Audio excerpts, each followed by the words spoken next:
안녕하세요. 주식박사 주린입니다. 영상 클릭해 주셔서 감사합니다. 구독, 좋아요는 제게 큰 힘이 됩니다. 시험 공부 때문에 비교적 오랜만에 돌아왔습니다. 공부하는 내내 주린이 가족분들이 생각이 자꾸 나서 집중이 잘 안 됐습니다. 오늘은 약속한 대로 주말이라 영상 올립니다.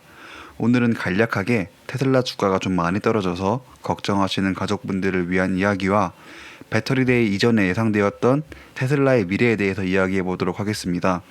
그리고 내일은 실제로 배터리데이 때 이야기된 내용들 중점에 대해서 이야기해 보도록 하고 미래 전략까지 한번 보도록 하겠습니다. 이 영상을 보고 내일 영상을 보시면 배터리데이 이전과 이후에 대한 차이점에 대해서 조금 더 명확하게 이해하실 수 있지 않을까라고 생각하여 준비해 봤습니다. 우선 제가 시험 공부 때문에 비교적 오랜만에 돌아왔는데 생각보다 주가 하락이 심했습니다. 우선 불안해하실 주린이 가족분들을 위해서 아크인베스트의 트레이딩 내역부터 말씀드리도록 하겠습니다. 이전에는 주가가 한참 올라서 아크인베스트의 ETF 중 테슬라 비율이 10%가 넘어가기 때문에 비율 조정을 위해 매도하는 일이 있었습니다. 미국의 ETF는 한 종목이 10%가 넘어가게 되면 세금 감면 혜택이 줄어드는 걸로 알고 있습니다. 그렇기 때문에 테슬라의 주가가 올라갈 때마다 팔았다고 생각을 했는데 이번에 그 생각에 확신을 갖게 된 건 9월 23일과 9월 24일에 아크인베스트의 주식 거래 내역입니다. 주가가 하락했기 때문에 현재 비율은 10% 미만으로 될 것으로 예상이 됩니다. 그래서 이번 양일간 엄청나게 주워 담은 것을 볼 수 있습니다. 이 내역은 9월 24일 내역으로 보시면 9월 23일보다는 조금 적게 나왔지만 또 굉장히 많이 담긴 해야 했습니다. 아마 주가가 올라가서 해당 비율이 10%가 넘어가면 또 매도할 가능성이 상당히 높습니다. 그리고 보시면 아니 같은 테슬라인데 왜 나눠서 3번이나 샀지? 라고 생각을 하실 수 있는데 펀드의 종류가 조금은 다릅니다. 맨 위에부터 보시면 ARKK 그리고 ARKQ 마지막으로 ARKW입니다. 각각 다른 펀드에 테슬라를 담는다고 이해하시면 됩니다. 우선 아크인베스트의 ETF의 종류가 좀 많습니다. 그 중에서 ARKK ETF를 보면 현재 테슬라의 비중은 10.48%입니다. 아마 추후에 테슬라 주가가 오르면 매도할 가능성은 높아 보이는 비중입니다. 이번에는 ARKQ로 이 ETF의 비중도 역시 10.43%입니다. ARKK와 거의 비슷한 비중을 들고 있습니다. 향후에 주가가 또 오르게 되면 이 ETF에서도 테슬라 비중을 줄이기 위하여 판매할 가능성이 굉장히 높아 보입니다. 마지막으로 ARKW입니다. 이 ETF에서도 굉장히 높은 비율로 테슬라 주식을 유지하고 있습니다. 지금까지의 추이를 계속 보면 아크인베스트면 오르면 팔고 떨어지면 다시 매수하는 방식을 고집하고 있습니다. 아무래도 큰 손이다 보니 주가가 상승할 때 팔면 상승세가 꺾일 수밖에 없고 저점이라고 판단했을 때 매수하면 주식 수량이 또 많다 보니 올라가는 추세가 보이는 것 같습니다. 어떻게 보면 이런 데일리 트레이딩 내용을 공개해 자기들이 의도한 대로 만들기가 조금 더 수월하다는 생각이 듭니다. 지금까지의 아크인베스트 추세를 보면 비중이 최고점에 달했고 그 말은 테슬라가 조금이라 좀 더 오르면 비율 조정을 위해 매도할 생각이 보입니다.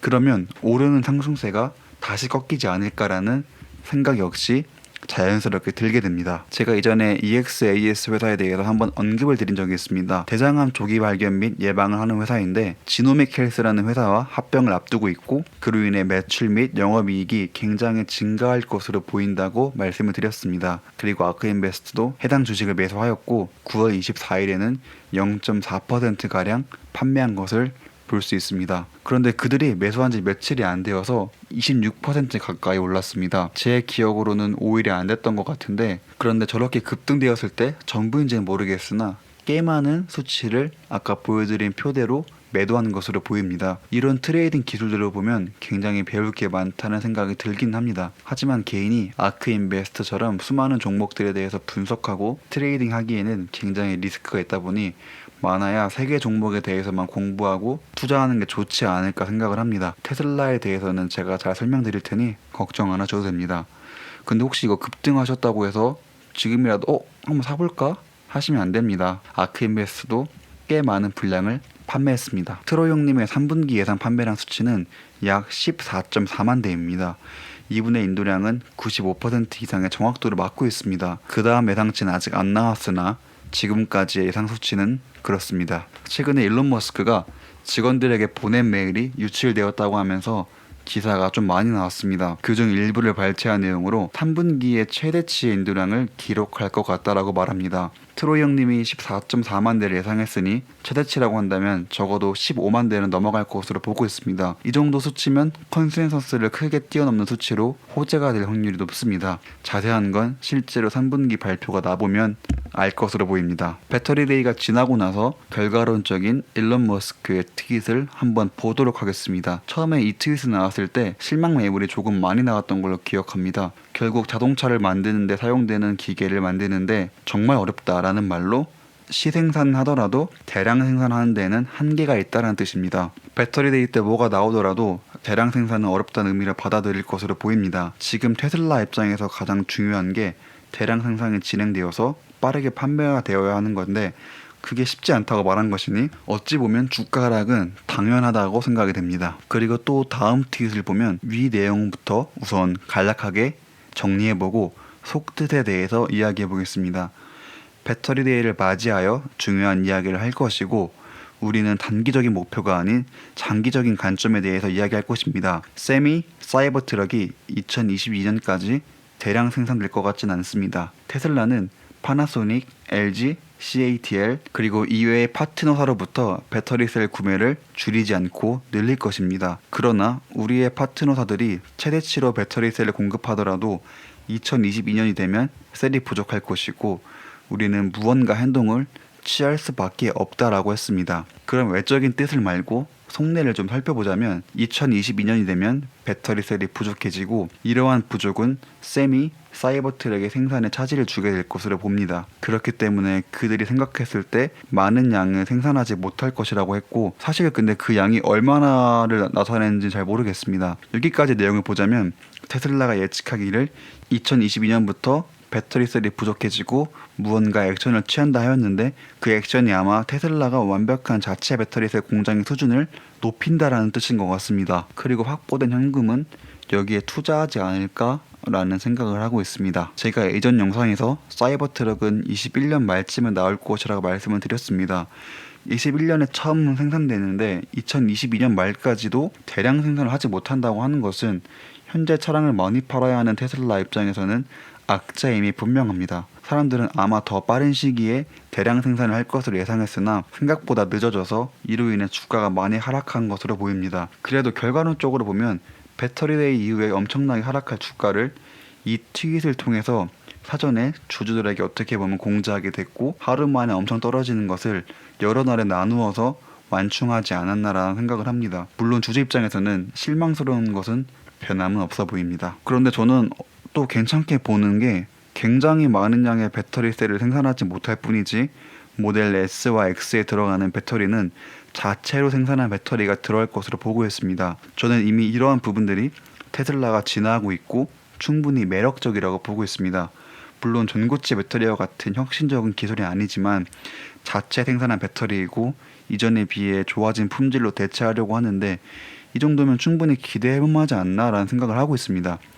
배터리데이가 아무것도 없었다라고 하시는 분들은 대체 어떤 걸 기대했나라는 생각을 하게 됩니다. 다만 저 역시 문제라고 한다면 일론이 트윗을 통해 주주들에게 너무나 큰 기대를 주었고 그에 못 미친 행보를 보인 것은 저 역시 인정하고 있습니다. 그래서 오늘의 결론입니다.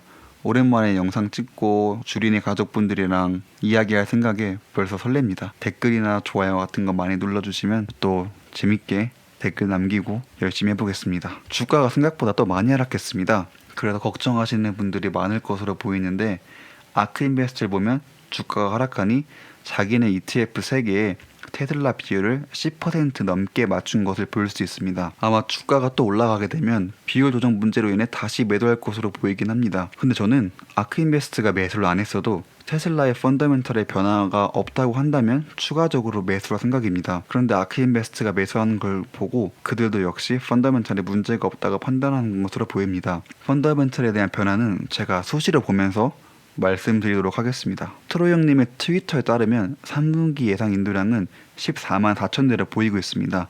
이분의 예상은 항상 95%가 넘어가는 정확도를 보이고 있고 이 데이터에 따라 본다면 이번 예상 역시 거의 맞을 것으로 보고 있습니다. 그런데 한때 일론 머스크의 메일이 유출되었다라는 이야기가 기사로 좀 많이 나갔던 걸로 기억하는데, 그래서 저는 혹시 15만 대를 넘어서는 인도량인가라는 생각을 하고 있습니다.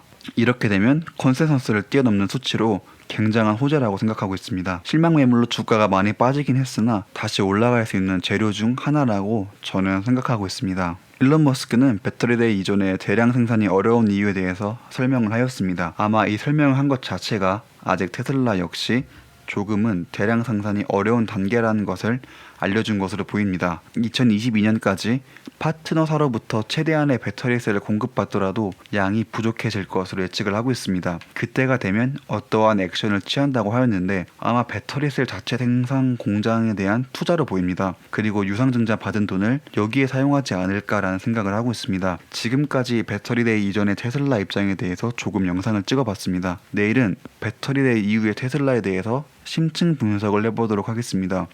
이 영상과 얼마나 다른 점이 생기는지 비교해서 보시면 추후에 테슬라를 보는 눈이 달라지지 않을까라는 생각을 조심스럽게 하고 있습니다. 오늘도 시청해 주셔서 정말 감사합니다. 즐거운 토요일 보내세요.